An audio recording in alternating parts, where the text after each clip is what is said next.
পরশু গণভবনের দিকে চারদিক থেকে আমরা রওনা হব। আমরা খুব আতঙ্কের সাথে লক্ষ্য করছি যে ছাত্রলীগ, যুবলীগ এবং আওয়ামী লীগের গুন্ডারা পুলিশের অস্ত্র দিয়ে পর্যন্ত সাধারণ জনগণের উপর হামলা করছে।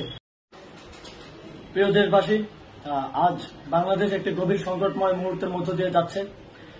এখন পর্যন্ত আমাদের প্রাপ্ত খবর অনুযায়ী আওয়ামী লীগ, ছাত্রলীগ, যুবলীগের সন্ত্রাসীরা গুলি করে কুপিয়ে প্রায় 30-এর অধিক শিক্ষার ছাত্র জনতাকে হত্যা করেছে এবং দিন শেষ হতে হতে এই সংখ্যাটা কোথায় গিয়ে দাঁড়ায় আমরা জানি না।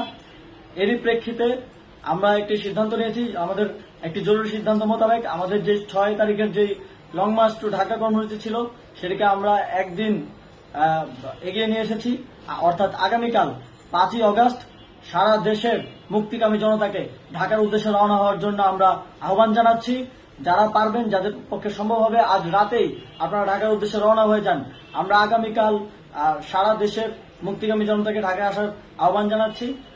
বিশেষ করে ঢাকার আশেপাশে যে জেলাগুলো আছে আপনারা দায়িত্ব নিয়ে মসজিদের মাইকে ঘোষণা দিয়ে যাদেরকে পাবেন সবাইকে নিয়ে ঢাকার উদ্দেশ্যে রওনা হন।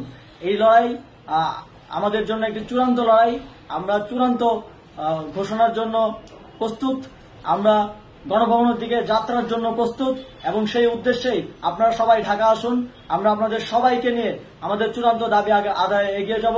আমি জানি না সমন্বয়করা আজকে রাতে বেঁচে থাকতে পারবে কিনা, কিন্তু আপনাদের উপর আমরা এই দায়িত্ব দিচ্ছি।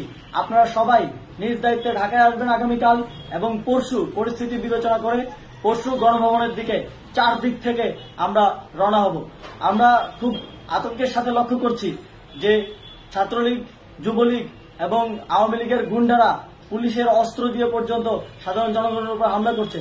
কিন্তু একটি সুখের খবর হচ্ছে সারা দেশের বিভিন্ন স্থানে সেনাবাহিনী ছাত্র জনতার পক্ষে দাঁড়িয়েছে। আমরা সেনাবাহিনীর প্রতি আহ্বান জানাতে চাই, আপনারা এদেশের নাগরিক এবং আপনারা এদেশের নিরাপত্তার দায়িত্বে আছেন, এদেশের জনগণের যানবাহনের নিরাপত্তার দায়িত্বে আছেন। আপনারা দেশের পক্ষে এবং দেশের জনগণের জন্য কাজ করবেন। কোন খুনি সরকারের জন্য, কোন খুনি রাজনৈতিক দলের জন্য কাজ করবেন না। এটি এদেশের জনগণ আপনাদের থেকে প্রত্যাশা করে।